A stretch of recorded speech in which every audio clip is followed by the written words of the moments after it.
எங்கள் ஊரை சுற்றியும் இயற்கை வளங்களாக இருக்கும். ஆறுமுகநேரி, மூலக்கரை, நாசிரயத்து, நால்மாவடி, திருச்செந்தூர் அந்த ஏரியாவை பாருங்கள். அந்த வாழைத்தோட்டத்தெல்லாம் பாருங்கள். வீடியோ எடுத்துகிட்ருக்காங்க.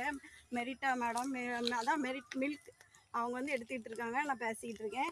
வாழைத்தோப்பை பார்த்தீங்களா, எவ்வளோ அழகாக இருக்குது பார்த்தீங்களா? வாழைப்பூ பார்த்தீங்களா, அவ்வளோ காய்கள்லாம் வந்திருக்கு. எங்கள் ஊரில் நாங்கள்லாம் எங்கேயுமே போக மாட்டோம். இங்கேயும் 10 ரூபாய்க்கு காய் வாங்கி கூட்டு வச்சு சாப்பிட்ருவோம்.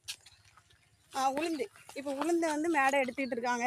இந்த உளுந்து வந்து இனிமே தான் வரும். இப்போ தான் பூத்துருக்காங்க. இனி வந்து உளுந்து வந்தவுடனே நாங்கள்லாம் உளுந்து எடுக்க கூட வருவோம். அப்புறம் அந்த உளுந்துக்கு கூட நாங்கள் வெளியே போக வேண்டியதில்லை. ஏன்னா உளுந்து ரேட்லாம் கூட்டிகிட்டு பார்த்தீங்கன்னா அங்கேயே வந்து பறித்து எடுத்துகிட்டு போய்கிட்டே இருப்போம்.